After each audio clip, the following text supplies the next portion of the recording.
आज सुबह परमेश्वर के महान नाम की महिमा होने पाए। होशे 7वें अध्याय उसके 8वें वचन में हम इस प्रकार पढ़ते हैं कि एफ्रेम देश देश के लोगों से मिला जुला रहता है। एफ्रेम ऐसी चपाती ठहरा है जो उल्टी ना गई हो। अनुग्रहित वचन को आधार मानकर दुनियादारी में ना घुले मिले। Do not mix to the world. आज की सुबह इस वचन पर प्रभु में मनन करने पाए।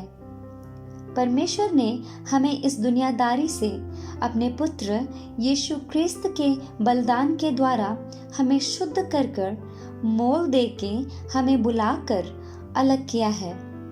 तो हमारे जीवन काल में वापस उसी दुनिया में मिक्स होने वाले नहीं बल्कि अलग किए हुए बने रहें, इस बात का हमेशा ध्यान रखें। अन्य जाति से मिला जुला रहने के कारण इज़राइल के दयनीय स्थिति को देखकर परमेश्वर ने उनकी तुलना एक ऐसी रोटी से की है जो पलटी नहीं गई। मेरा सोचना है मेरे प्रिय श्रोताओं में से ऐसा कोई नहीं होगा जिसने रोटी ना खाई हो। आप सभी इस बात को आसानी से समझ सकते हैं कि अगर रोटी को दोनों तरफ से पकाना है तो उसे दोनों तरफ से तवे पर पलटना ज़रूरी है, तभी हमें पकी हुई रोटी मिल सकती है। जो रोटी पलटी ना गई हो वह एक तरफ से पकी और दूसरी तरफ से कच्ची रह जाएगी। परमेश्वर की निज प्रजा इज़राइल की अवस्था भी इसी प्रकार थी।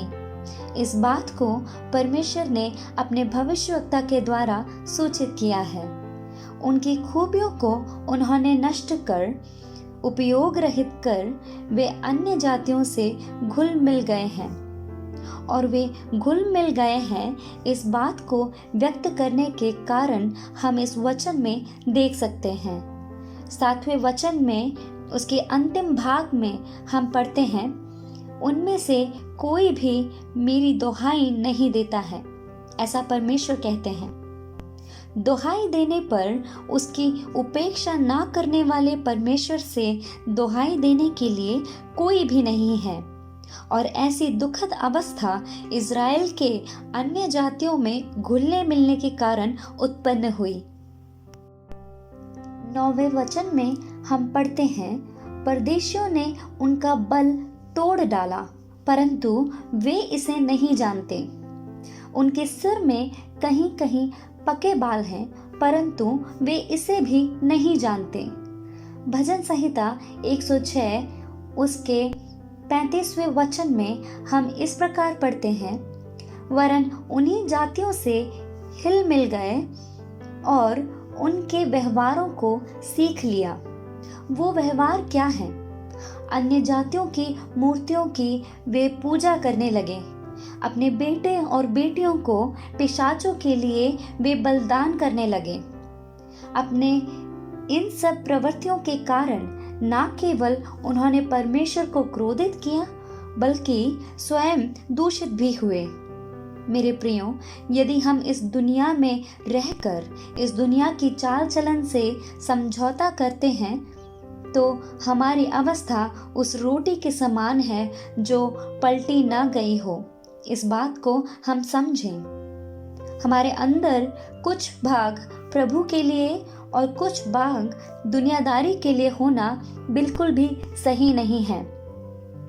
इसका अर्थ यह है कि हम पूर्ण रूप से पकी हुई अवस्था में परमेश्वर के कृपा के कार्य हमारे शरीर, मन और आत्मा में पूर्ण होने पाए और हम परमेश्वर के लिए योग्य बने। मेरे प्रियो, जब हम दुनिया के हिसाब से चलते हैं, उसके अनुरूप अपने आप को बनाते हैं, तो हम अपनी शक्ति को नष्ट करने का कारण बनते हैं। यह हम समझ में नहीं पाएंगे, इस बात का ध्यान रहे।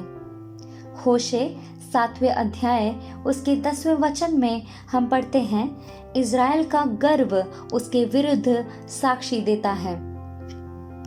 मेरे प्रियो, जब तीक्ष्णता नष्ट होने लगती है, आत्मिकता घटने लगती है, तो हम यह समझ ही नहीं पाते, क्योंकि हम में यह घमंड रहता है कि हम आत्मिक हैं और हम आत्मिक वरदानों से परिपूर्ण हैं, यह अहम भाव हम पर हावी हो जाता है।